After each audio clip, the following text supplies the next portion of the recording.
Going to be working to learn much more information, especially in terms of making sure that all the tenants are evacuated and what the next steps are. So we will continue to have live coverage once again tonight on KIMT News 3 at 10. And just stay with us for just a moment, because the audio there, as you can imagine, you were there live. You're in that rotunda of City Hall. It was just an echo chamber, so at times it was really hard to understand. So let's give a quick refresher of just everything what's happening here. So again, the Rochester condominiums being evacuated, the Rochester Towers condominiums being evacuated must be out within 15 minutes now. Jess, tell us, how many people did Chief Kurska say live there? Once again, he's not 100% sure, since he just received the list of all of the occupants, all of the tenants, a couple of minutes before he actually got to the podium. But he did say that there are around 180 tenants that need to be evacuated.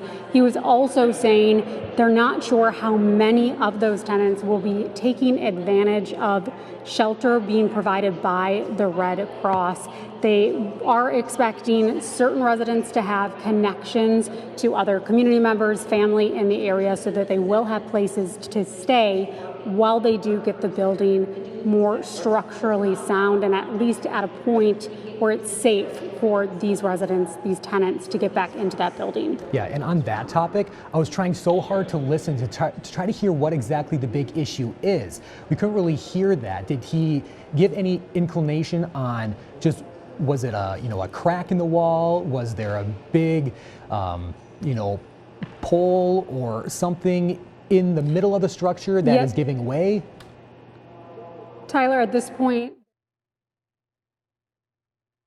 that exact structural issue, he did just say it is significant. Again, he also mentioned in his 29 years of being on the department, they haven't had an incident like this in Rochester. So this clearly is a significant incident for the Med City in general, but also we are still working to learn much more about what that actual structural concern is at this point.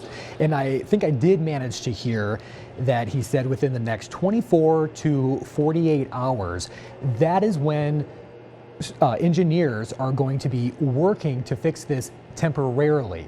But that does not mean that after that 48 hours that everyone can move right back in, saying that it's a much more significant issue than just that. And before everyone does move in, they're going to make sure that the structure is safe. Is that right?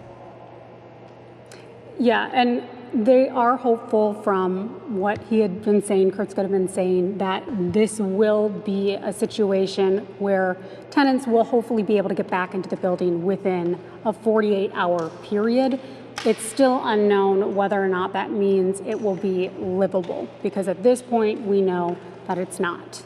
Okay, but overall, like you said, all those residents, they have some sort of temporary housing, but unsure how many people will be taking advantage of that right now.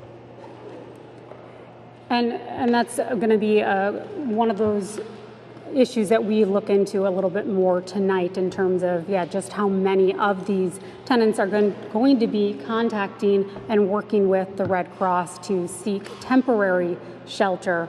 That is something that we will work to update you on later on at KIMT News 3 at 10. Okay, Jessica, thank you so much for that live report.